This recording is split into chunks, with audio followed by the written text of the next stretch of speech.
আজকে বাংলাদেশের তথা ভারতীয় উপমহাদেশের অবিসংবাদিত নেতা, গণমানুষের কণ্ঠস্বর মাওলানা আব্দুল হামিদ খান ভাসানীর ৪৯তম মৃত্যুবার্ষিকীতে গণ অধিকার পরিষদের পক্ষ থেকে আমরা আজকে শ্রদ্ধা নিবেদন করেছি।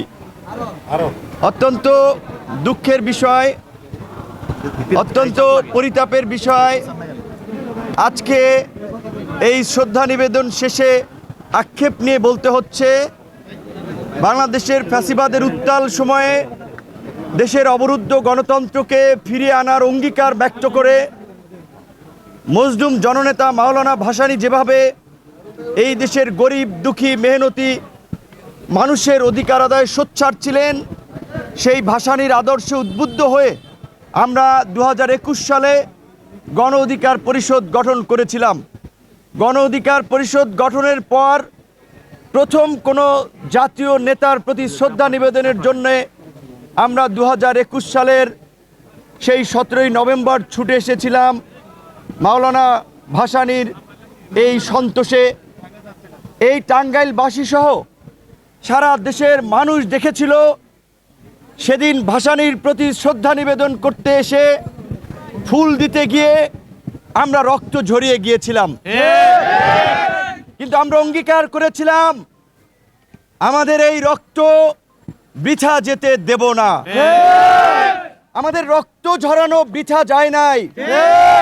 আজকে আমরা বীর দর্পে হাজার হাজার মানুষের ভালোবাসা নিয়ে, সমর্থন নিয়ে, হাজারো মানুষের উপস্থিতিতে আমরা আজকে ফুল দিয়ে এই জনপদের বীর পুরুষ ভাসানীর মাজারের সামনে দাঁড়িয়ে কথা বলছি।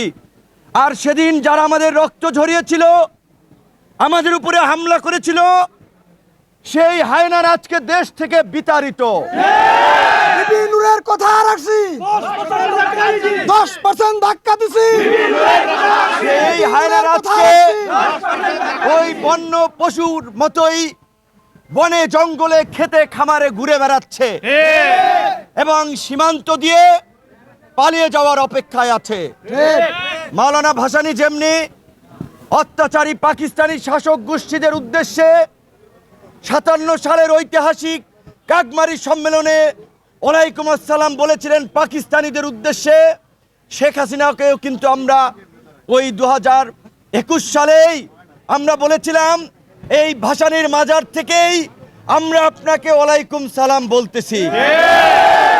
তো বন্ধুগণ, আজকের এই গণ অভ্যুত্থান পরবর্তীতে এই পরিবর্তিত বাংলাদেশে আজকে যারা রাজনীতি করছেন, ভাসানীর মাজারে আসছেন, তাদের উদ্দেশ্যে আমি বলতে চাই, শুধুমাত্র একটি দিনে ফুল দিয়ে কিংবা প্রেস ক্লাবে রিপোর্টার্স ইউনিটির আলোচনার সভায় ভাসানীকে সীমাবদ্ধ রাখলে হবে না। মাওলানা ভাসানীর যে ঐতিহাসিক রাজনৈতিক দর্শন, সেটা আওয়ামী লীগের প্রতিষ্ঠা লগ্ন থেকে আপনারা দেখেছেন।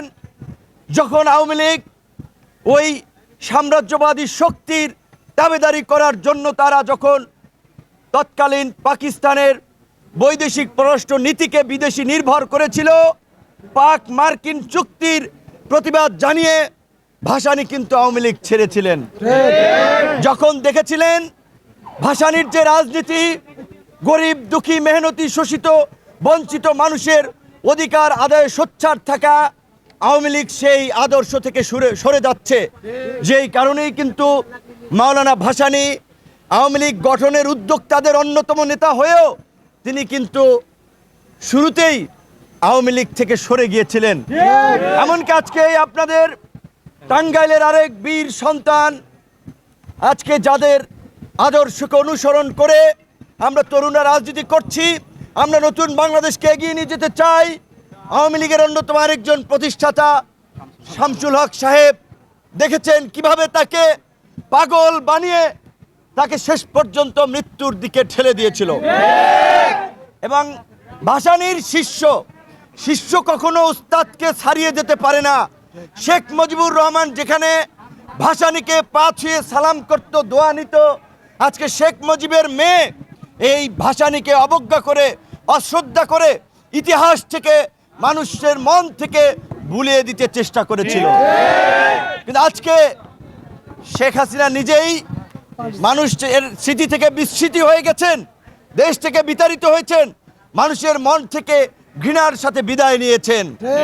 আজকে আপনারা জানেন, আজকে এই ভাসানীর মৃত্যুবার্ষিকী একদিকে যেমন আমাদের ইতিহাসের একটি গুরুত্বপূর্ণ দিন, 1969-এর গণ অভ্যুত্থানে এই ভাসানীর নেতৃত্বে ওই ছাত্রনেতা আসাদ থেকে শুরু করে কৃষক শ্রমিক নেতারা সারা বাংলাদেশে হরতাল অবরোধ সফল করে আসাদের মৃত্যুকে কেন্দ্র করে যেমনিভাবে 69-এর গণ অভ্যুত্থানের স্ফুলিঙ্গ ছড়িয়ে গিয়েছিল সারা দেশে, একইভাবে এই 2024-এ আমাদের এই বীর ছাত্র জনতার প্রতিনিধি আবু সাঈদের মৃত্যুকে কেন্দ্র করে সারা বাংলাদেশের মানুষের মনের মধ্যে দাবানল ছড়িয়ে পড়েছিল। ওই দাবানলের আগুনে হাসিনা পুড়ে ছাই হয়ে গিয়েছে।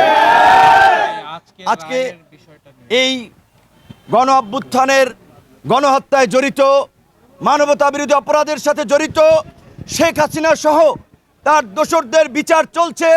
আজকে আমরা আশা করি একটি ঐতিহাসিক রায় ঘোষিত হবে, কিন্তু আপনারা দেখতে পাচ্ছেন এই রায়কে কেন্দ্র করে ওই পতিত স্বৈরাচারী শক্তি, ভারতের তাবেদারি শক্তি, যারা বাংলাদেশকে গত 1.5 দশক ভারতের একটি তাবেদারি রাষ্ট্রে পরিণত করে রেখেছিল, তারা আজকে বাংলাদেশের বিভিন্ন জায়গায় বাসে গাড়িতে অগ্নিসংযোগ করছে, মানুষের মধ্যে একটি ত্রাস সৃষ্টির জন্য নানান ধরনের নাশকতা সৃষ্টির পায়তারা করছে। আমি এই টাঙ্গাইলবাসী সহ পুরো দেশবাসীকে বলতে চাই, এই গণ অভ্যুত্থানে যেমনি আমরা দল মত ভুলে আমরা ঐক্যবদ্ধভাবে এই ফ্যাসিস্ট শক্তিকে পরাজিত করেছিলাম, আজকে থেকে এই বাংলাদেশে এই ফ্যাসিস্ট অপশক্তি যখনই মাথা চারা দিয়ে উঠতে চাবে, আমাদের সবাইকে মিলে প্রতিহত করতে হবে।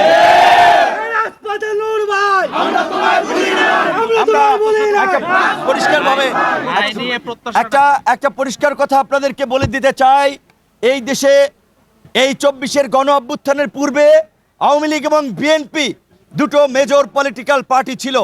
আওয়ামী লীগ আজকে গণ অভ্যুত্থানের মধ্যে দিয়ে মানুষের কাছে প্রত্যাখ্যান হয়েছে, কিন্তু আওয়ামী লীগের দেশব্যাপী একটা সমর্থন আছে এবং সকলে শেখ হাসিনার এই ফ্যাসিবাদী শাসন ব্যবস্থাকে সমর্থন করে নাই। পরিস্থিতির কারণে হয়তো দল করেছে, কিন্তু এলাকায় মানুষের উপরে কোনো ধরনের জুলুম নির্যাতন চালায় নাই। আমি বিএনপি, জামাত, গণ অধিকার, এনসিপি সকল রাজনৈতিক দলকে আহ্বান জানাবো, আওয়ামী লীগের সাধারণ নেতা কর্মী যারা রাজনীতি করতে চায় তাদেরকে আমরা সব দলে জায়গা করে দেব। কিন্তু আওয়ামী লীগের ভাই বোনদের উদ্দেশ্যে একটা কথা বলতে চাই, ওই বিদেশে আরামায়েশে 1000 কোটি টাকা নিয়ে পলাতক থেকে যারা আপনাদেরকে এখানে ককটেল মারার স্পন্সর করছে, যারা রেল লাইনে নাশকতা করার স্পন্সর করছে, তাদের কথায় রাস্তায় নেমে নিজেদের জীবনে অন্ধকার ডেকে আনবেন না। 75-এর পরে যেমন আওয়ামী লীগ 21 বছর পরে ক্ষমতার মুখ দেখেছিল, এই 24-এর গণ অভ্যুত্থানের পরে 21 নয় 41 বছরেও রাজনীতিতে আর দাঁড়াতে পারবে না।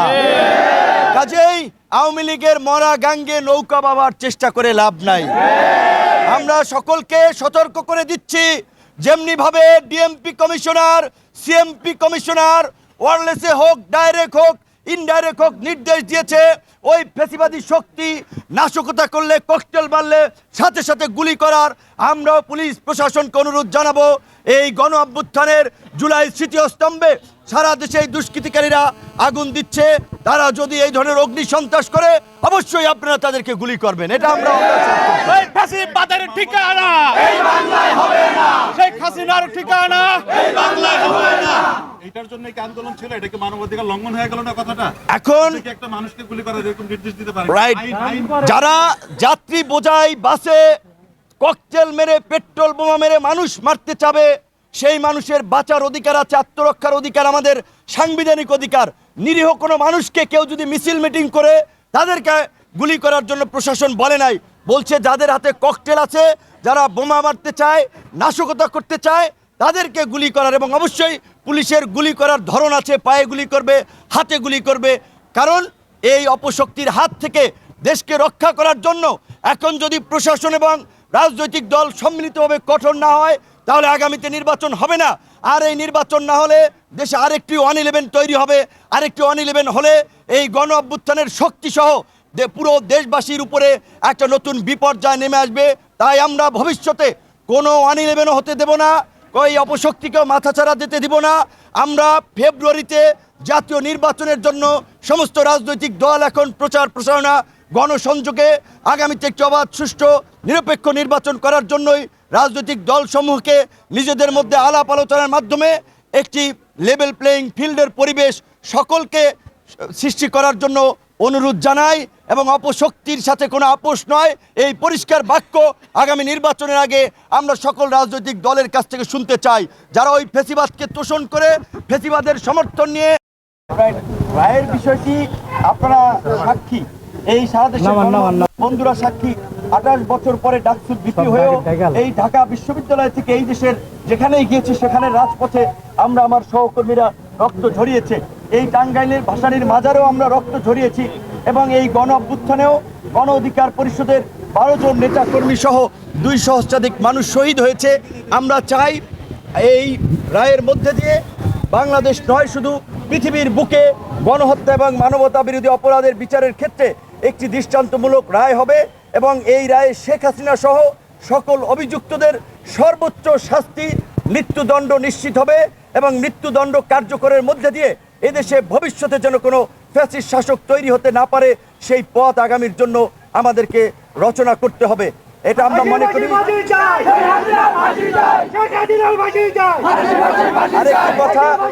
আরেকটি কথা আমরা এর আগেও বিভিন্ন বক্তব্যে বলেছি, এই দেশের মানুষ এই 24-এর গণ অভ্যুত্থানের পূর্বে গত 3 দশক ধরে 90 থেকে 24 পর্যন্ত দুটো বড় রাজনৈতিক দলের বলয়ে রাজনীতি করেছে, হয় আওয়ামী লীগ না হলে বিএনপি। আর যে সমস্ত ছোট দল ছিল ওই আওয়ামী লীগ বিএনপির বলয়কে কেন্দ্র করেই ছিল। কাজে আজকে গণ অভ্যুত্থানের মধ্যে দিয়ে আওয়ামী লীগ যেহেতু জনগণের কাছে প্রত্যাখ্যাত হয়েছে, আওয়ামী লীগের নেতারা যেহেতু দেশ থেকে পালিয়ে গেছে, আমরা মনে করি শীর্ষ নেতারা দেশ থেকে পালিয়ে গিয়ে তাদের রাজনীতিকে কার্যত কবর দিয়ে গেছেন। কাজে এই যে আওয়ামী লীগের সাধারণ কর্মী সমর্থক কিংবা সাধারণ নেতা কর্মী, তাদের রাজনৈতিক অধিকার রয়েছে, মানবাধিকার রয়েছে। তারা যদি কোনো দল করতে চায় সেই দলে যেন সবাই ওয়েলকাম করে, আমার আহ্বান সেটি। কিন্তু কেউ যদি একটা ছদ্মবেশ ধারণ করে অন্য দলে ঢুকে আওয়ামী লীগের এজেন্ডা বাস্তবায়ন করতে চায়, সেটাও সেই সমস্ত দলকে সতর্ক থাকতে হবে। কারণ ইতিমধ্যেই আমরা কিছু জায়গায় দেখেছি রাতে, মানে দিনের বেলা অন্য দল করে, রাতে আওয়ামী লীগের গোপন মিটিং করে আগামী নির্বাচনকে বানচাল করার জন্য, নাশকতা করার জন্য এই ধরনের দুর্বৃত্তদেরকে যেন আবার কোনো দলে জায়গা না দেওয়া হয় সেই বিষয়ে আমরা সতর্ক করছি। দুর্বৃত্তদের জায়গা কারাগার, জেলখানা।